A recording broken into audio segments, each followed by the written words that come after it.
जय हिंद मेरे दोस्तों।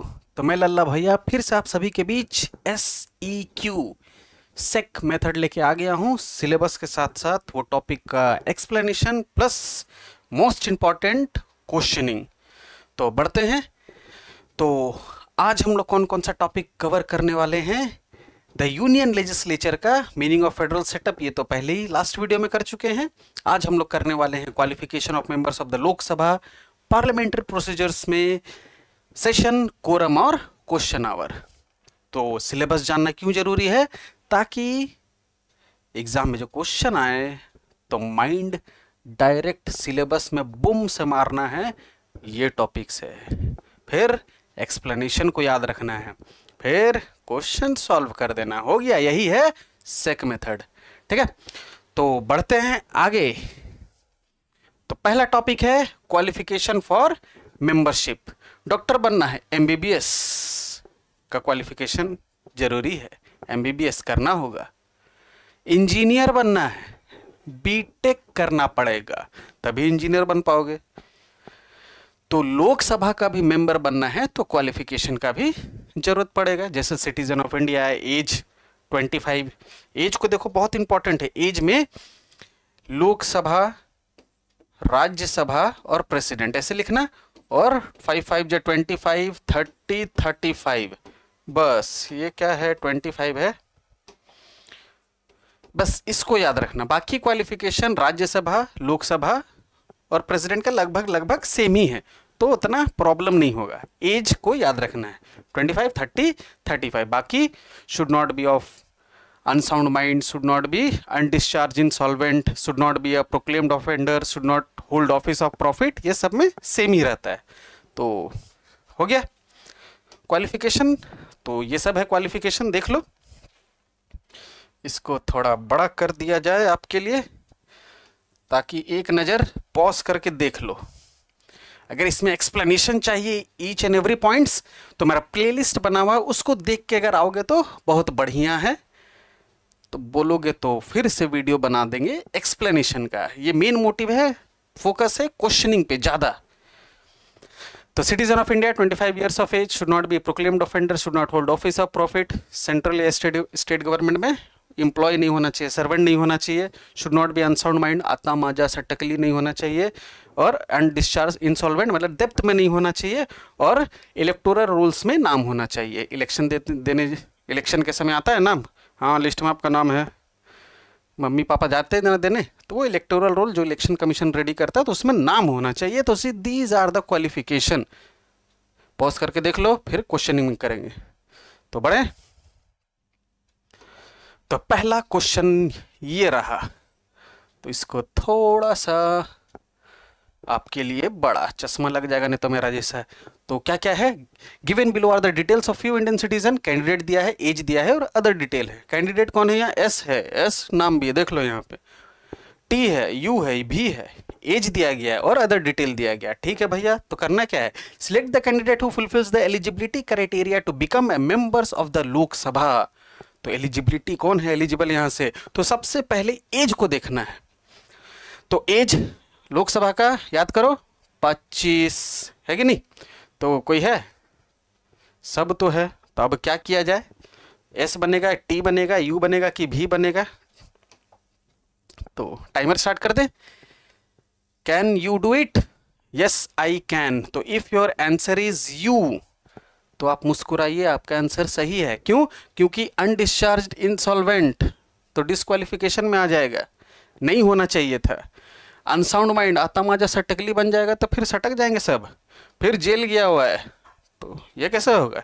न S न T न V, कौन है, U बन जाएगा, इंडस्ट्रियलिस्ट। बढ़े आगे, बढ़ते हैं आगे।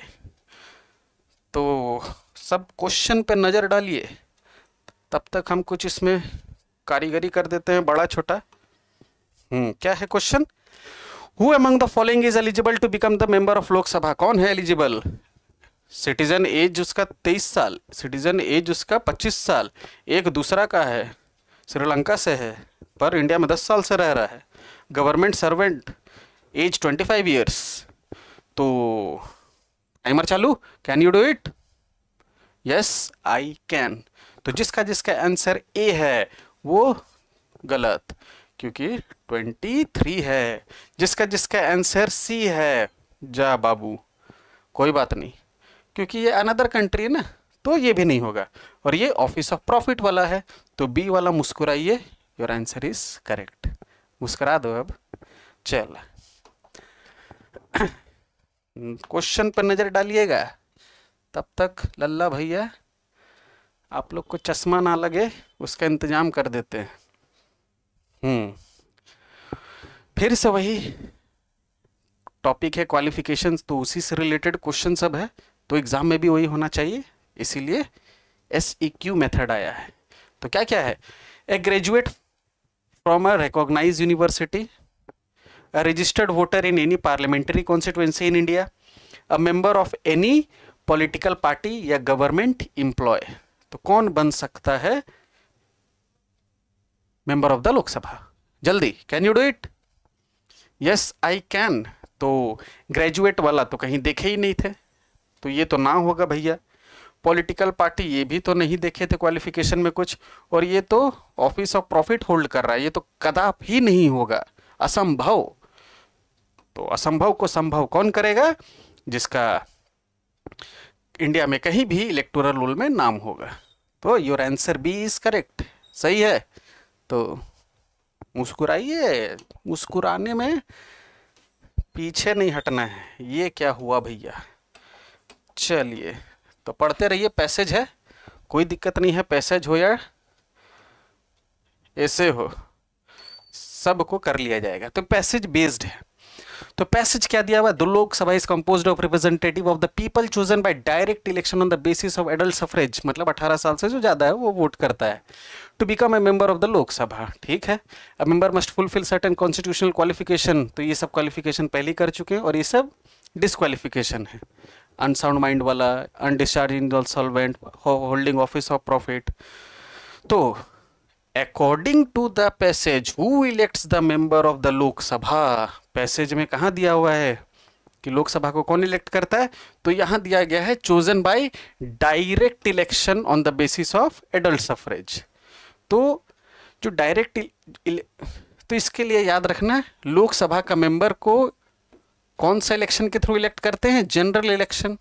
और जनरल इलेक्शन में पार्टिसिपेट कौन करते हैं? कॉमन पीपल, है ना। तो इससे रिलेटेड आंसर देखना होगा। तो कौन है यहाँ पे? Member of the Rajya Sabha, member of the state legislative assembly, the president of India, या the people through direct election. तो can you do it? Yes I can. तो जो बोला है सी, जा तुम फिर से सी, तब समझ में आएगा। The people through direct election होता है ना, हर 5 साल के बाद हम लोग खुद जाते हैं, जिसका एज 18 से प्लस है, तो वही है। तो answer is D. Next, qualification खत्म। अब क्वालिफिकेशन से स्ट्रक्चर आ जाए, शॉर्ट आंसर आ जाए, MCQ आ जाए, कोई दिक्कत नहीं है। Next topic is session. तो अभी हमारा क्या चल रहा है? सेशन चल रहा है। जब तक वीडियो चलेगा तब तक वो हमारा सेशन है। तो वैसे ही पार्लियामेंट में स्पीच हो रहा है या कोई भी पार्लियामेंट्री प्रोसेस हो रहा है, उसी को सेशन बोलते हैं। तो BMW यहाँ पर है, तो BMW से क्या याद रखना है?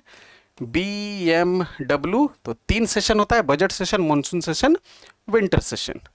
ठीक है, फिर कब कब होता है? तो ये होता है 4, 3, 2। ये क्या लिख दिए सर? तो जनवरी को हटा के फरवरी, मार्च, अप्रैल, मई, 4 बार हो गया।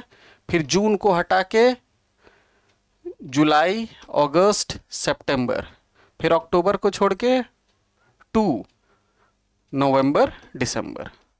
बस, और डिटेल में अच्छे से चाहिए, फिर से बोल रहे हैं, प्लेलिस्ट बना हुआ, उसको देख के आइएगा तो और अच्छे से मज़े में। अगर इसी में समझ में आ रहा है तो मुस्कुराइए, बहुत बढ़िया है तब तो BMW 3 तरह का सेशन होता है। कब कब होता है? फरवरी से मार्च, अप्रैल, मई तक, ये जुलाई से सितंबर, ये नवंबर से दिसंबर। फिर क्या याद रखना है कि कोई भी सेशन का 1 साल में कम से कम 2 सेशन होना चाहिए। इसका मतलब 2 सेशन के बीच में 6 मंथ से ज़्यादा गैप नहीं होना चाहिए। ठीक है, नहीं तो बीच में ही प्रेसिडेंट बुला लेते, ए कहाँ तुम लोग, काम उम नहीं कर रहा, आ जाओ, उसको बोलते हैं समन। या सेशन को एंड कर सकते हैं प्रेसिडेंट, उसको बोलते हैं प्रोरोग। बस हो गया, आगे बढ़ते हैं। तो ये है आपका एक्सप्लेनेशन, देख लो क्या है आपका एक्सप्लेनेशन।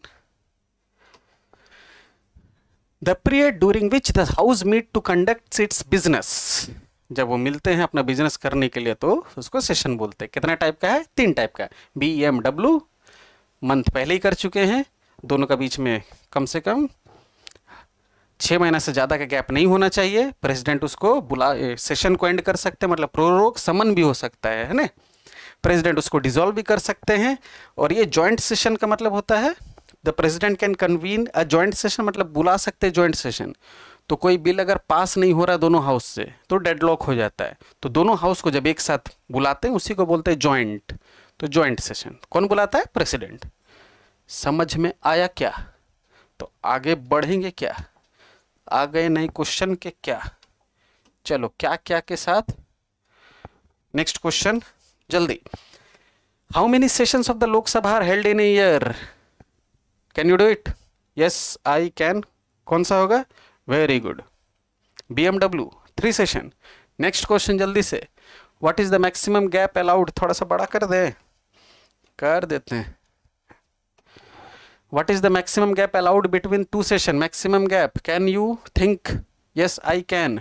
तो तुम्हारा आंसर एकदम सही नहीं हुआ, ये गलत है। 6 month is the correct answer. सही है तो मुस्कुराइए और अगले क्वेश्चन में चलिए। फिर से बड़ा कर दिया जाए, हम ना चाहते हैं कि मेरा जैसा चश्मिश आप लोग भी बने। तो who has the authority to summon prorogue the session of the Lok Sabha? किसके पास ये पावर है समन करने, मतलब बुलाना, प्रोरोग मतलब सेशन को एंड कर देना। शांति मन से सोचो कौन थे वो, नहीं तो पॉज करके देख लो, और अच्छे से समझना है तो प्लेलिस्ट में जाके वो वीडियो देख लो, पर सोच लो, तुक्का नहीं मारने का। Can you do it? Yes I can. So if your answer is the president of India, excellent. आगे बढ़ा जाए, फिर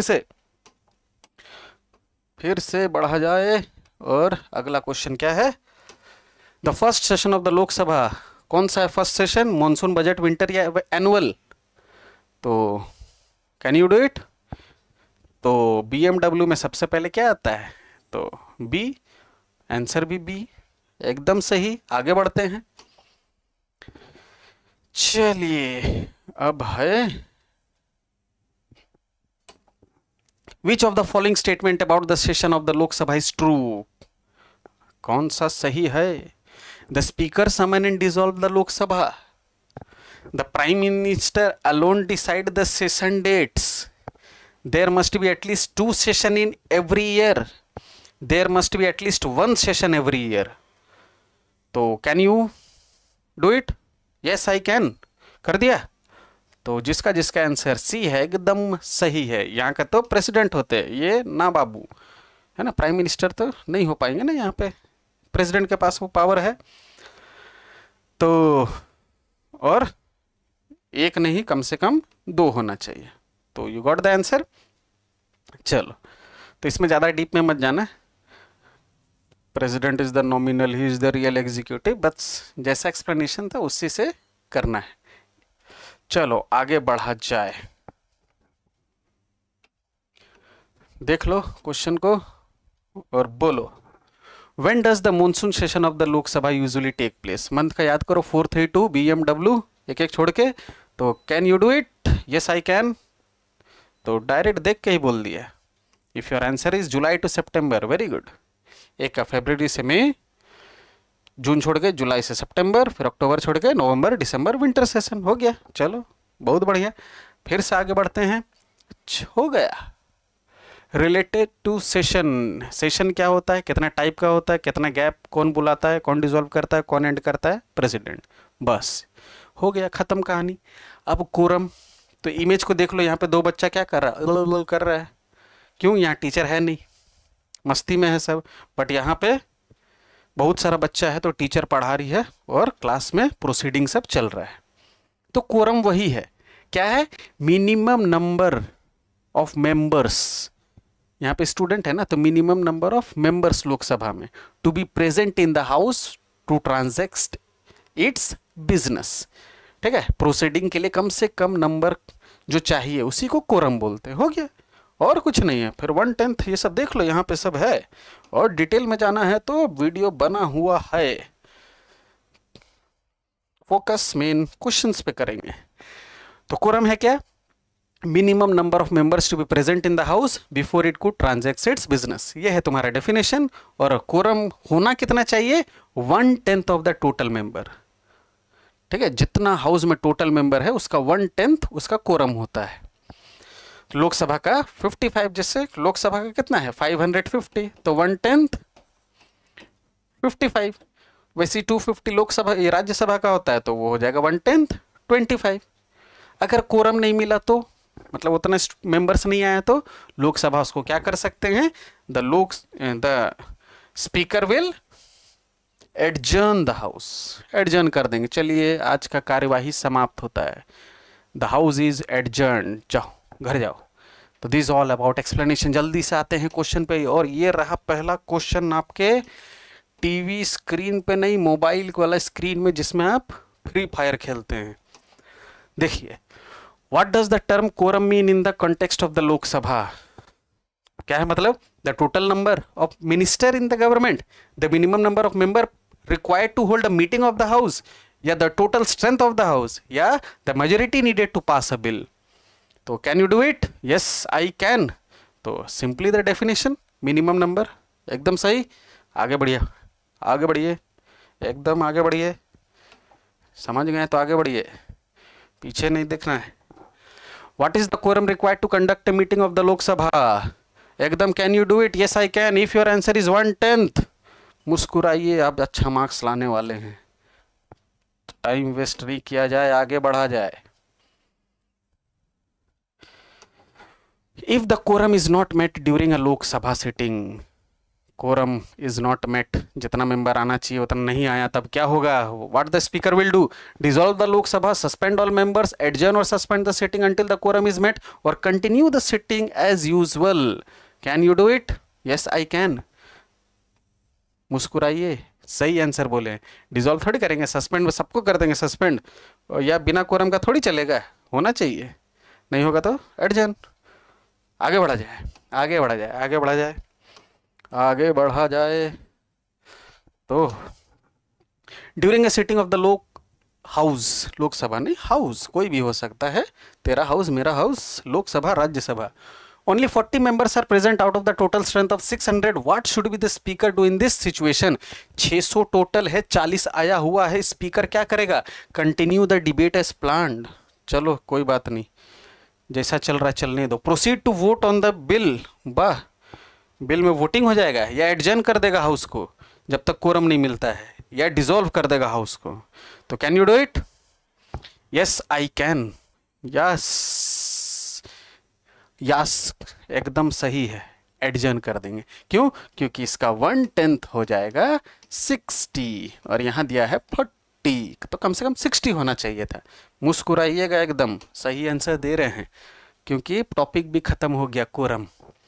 ठीक है, तो कोरम का डेफिनेशन, सिलेबस, जब भी क्वेश्चन सॉल्व करो सिलेबस का कौन सा टॉपिक से है ये दिमाग में आना चाहिए। मेरा मोटिव यही है कि एग्जाम में जब आप क्वेश्चन करें तो कौन सा टॉपिक से आया ये पता चलना चाहिए, उसका एक्सप्लेनेशन आपका दिमाग में आ जाना चाहिए क्या है। फिर क्वेश्चन देख लो, शॉर्ट आंसर है तो टू द टॉपिक आंसर लिख दो। स्ट्रक्चर टाइप है तो मार्क्स के हिसाब से, 3 मार्क्स का 3 पॉइंट, 4 मार्क्स का 4 पॉइंट। नहीं तो MCQ टाइप है तो दिमाग लगा के मार दो, सही हो गया। जैसे क्वेश्चन आवर, एक्सप्लेनेशन अभी चलेगा, समझ लो। तो क्वेश्चन मतलब पूछना, तो सेशन में सबसे पहले जैसे सब आके बैठे उठेगा तो सबसे पहले क्वेश्चन आवर होता है, गवर्नमेंट से क्वेश्चनिंग होता है। कहा जी आप ऐसी काम कीजिएगा, देश ऐसी बढ़ेगा, कीजिएगा तब ना आगे बढ़ेगा, तो यही क्वेश्चन आवर है। ठीक है, तो क्वेश्चन जब भी पूछ रहे हैं, हम क्या पूछ रहे हैं अभी, ओरल में पूछ रहे हैं। कोई रिटर्न में भी क्वेश्चन पूछ सकता है, जैसे आप लोग एग्जाम जो अपियर करेंगे वो क्वेश्चन पैटर्न रिटर्न फॉर्म में होगा। तो जो ओरल से रिलेटेड है, ओरल क्वेश्चनिंग आंसर में होता है तो वो हो जाएगा स्टेयर्ड क्वेश्चन, STARRED, और रिटर्न वाला में अनस्टेयर्ड बस। तो SO सो लिख दोगे ना तो इसमें कंफ्यूजन नहीं होगा। ओरल कौन है? स्टेयर्ड, ऐसे, ठीक है। तीसरा टाइप है शॉर्ट नोटिस।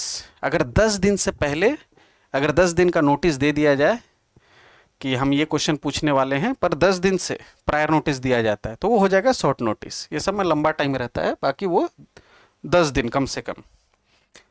यही है क्वेश्चन आवर, और कुछ नहीं है। देख लो क्वेश्चन, पर उससे पहले थोड़ा एक्सप्लेनेशन भी है।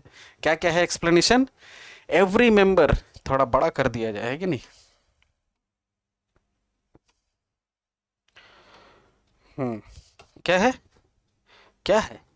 Every member of the house has the privilege to ask question from the government on the matters of public interest। ये है क्वेश्चन आवर। ये उनके पास अथॉरिटी है, राइट है कि वो पूछ सकते हैं गवर्नमेंट से question. And such question are address to the speaker. जब भी क्वेश्चनिंग किया जाता है तो डायरेक्ट नहीं बोलते डिफेंस मिनिस्टर क्या किए आप, ये मिनिस्टर, ऐसे नहीं, स्पीकर को एड्रेस करके बोला जाता है। स्पीकर महोदय, मैं आपकी तरफ से पूछना चाहता हूँ कि ये गवर्नमेंट ऐसा किया वैसा किया, तो एड्रेस किया जाता है किसको? स्पीकर को। Types of first hour of every working day, question hour. Types unstarred, to be answered in written form, starred, to be answered orally. तो जब भी ओरल क्वेश्चन करते तो फिर तुमको लगता ना ना ऐसे हुआ तो और एक तो क्वेश्चन हो गया, तो स्टेयर्ड क्वेश्चन में सप्लीमेंट्री क्वेश्चन भी पूछा जाता है, मतलब क्वेश्चन पे question. Short notice relating to a matter of urgent public importance. तो ये सब क्वेश्चन में क्या कि पहले से ही दे दिया जाता है कि ये क्वेश्चन पूछेंगे, प्रिपेयर करके आना क्या क्या किए हो। पर शॉर्ट नोटिस में relating to matter of urgent public importance, ठीक है, इंपॉर्टेंस, पब्लिक का इंटरेस्ट से रिलेटेड बहुत अर्जेंट कोई टॉपिक आ गया है, उस पर आंसर चाहिए, तो वो किस कैटेगरी में आएगा? शॉर्ट नोटिस क्वेश्चन में। और यहाँ पे प्रायर नोटिस कम से कम 10 दिन का दिया जाता है इसके लिए, बस कम से कम 10 दिन से पहले बता दे कि ये क्वेश्चन पूछ ले, तो वो हो जाएगा शॉर्ट नोटिस। मेनली इमरजेंसी के समय ये यूज़ किया जाता है कि हमको जल्दी से इसका आंसर दो, बस हो गया। ये एक्सप्लेनेशन नहीं समझ में आया वो वीडियो देख लो, इसमें भी नहीं समझ में आया कमेंट में सर क्या आप ठीक से समझाइए, लिख देना, ठीक है। अब है क्वेश्चन, देख लो। When does the question hour takes place in the Lok Sabha? कब होता है? At the beginning of each sitting, starting में ही, आफ्टर द लंच ब्रेक, वाह खाना खाओ के, and at the end of the day's proceeding, जब खत्म हो जाए पूरा प्रोसीडिंग, ओनली ऑन फ्राइडेज। अरे खाली शुक्रवार का है रे, तो can you do it? Yes I can, एकदम सही। फर्स्ट आवर एक्सप्लेनेशन में लिखा हुआ था, बहुत अच्छा। चलते हैं आगे, क्या है आगे में? दूसरा क्वेश्चन, क्वेश्चन क्या है? The main purpose of question hour, क्या है इसका मेन पर्पस, क्यों है ये? टू इंट्रोड्यूस न्यू बिल्स, नया बिल इंट्रोड्यूस करने के लिए, या to question the government about its policies and action, government को क्वेश्चन करने के लिए, या to make speeches on national issues, खड़ा होकर वहां भी स्टार्ट स्पीच देने लग गया, या एनुअल बजट को डिस्कस करने के लिए। Can you do it? Yes I can.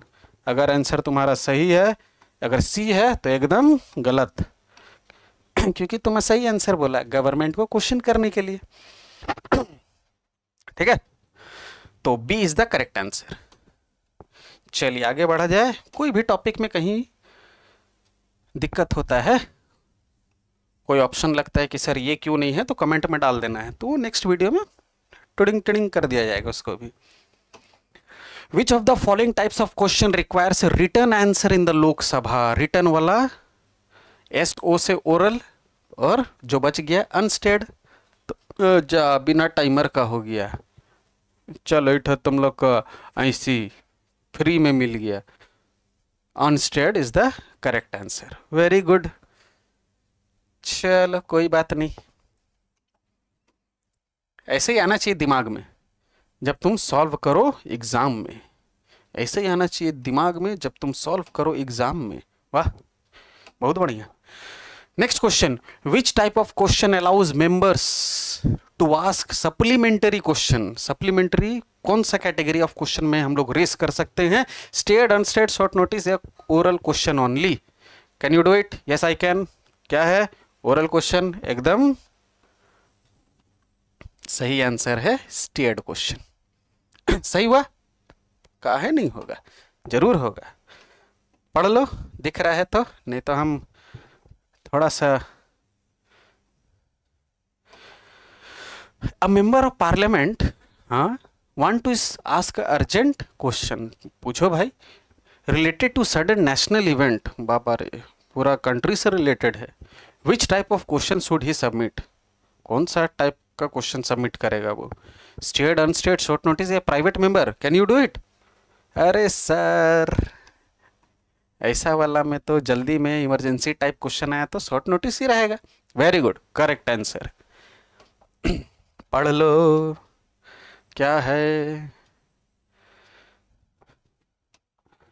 Y is the question hour often called bulwark of parliamentary democracy? Sir आप क्या बोल रहे हैं, क्या क्या पढ़ा रहे हो और क्वेश्चन में क्या क्या दे दिए? कोई दिक्कत नहीं है, टॉपिक कहाँ से आया वो याद रखना है। सिलेबस का टॉपिक क्वेश्चन आवर से आया, ठीक है। अब इससे रिलेटेड आंसर को देखो, वही तुम्हारा हो जाएगा। उतना टेंशन नहीं लेना है, ये सब वर्ड कोई वर्ड आता ही है तो परेशान होने का नहीं है। पढ़ लो पहले। It allows MPs to rest before debates begin. It ensure government accountability and transparency. It helps in passing laws faster. It gives the president a chance to address parliament. तो क्वेश्चन आवर से related कौन सा सही लग रहा है, वही तुम्हारा आंसर हो जाएगा। बस ये सब का मीनिंग जानने की जरूरत ही नहीं है। SEQ मेथड अप्लाई जहां करोगे तो can you do it? Yes I can. तो if your answer is B is absolutely correct, क्योंकि MP से रिलेटेड रेस्ट वेस्ट तो था ही नहीं, क्वेश्चन आवर में था नहीं था। Passing of laws and all question hour से रिलेटेड था नहीं था। President has the chance to address in the parliament वो सब भी नहीं था। स्पीकर वाला वो सब पढ़े थे, पर क्वेश्चन आवर में इससे रिलेटेड ये तीनों तो कोई नहीं था। क्या था? क्वेश्चन आवर रहेगा तभी हम लोग को गवर्नमेंट का काम काज के बारे पता चलेगा। Accountability and transparency question hour के थ्रू ही पता चलेगा ना। ये आप ये फील्ड में क्या किया, आप वो फील्ड में क्या किए। बहुत बढ़िया, तो आंसर इज बी। नेक्स्ट देख लो, क्या है ये क्वेश्चन आवर से रिलेटेड। ये तुम्हारा शायद लास्ट क्वेश्चन होगा। How does the question hour help the opposition? Opposition भी रहता है ना, गवर्नमेंट रहता है उसका, ओपोजिशन भी पार्टी भी रहता है, तो उसके लिए हेल्पफुल कैसे है ये? It allows them to pass the bill. It provides them an opportunity to expose weakness in government policies. It gives them control over the speaker. It allows them to form committees. Can you do it? Yes I can sir, very good. क्योंकि opposition को क्या मिल जाता है?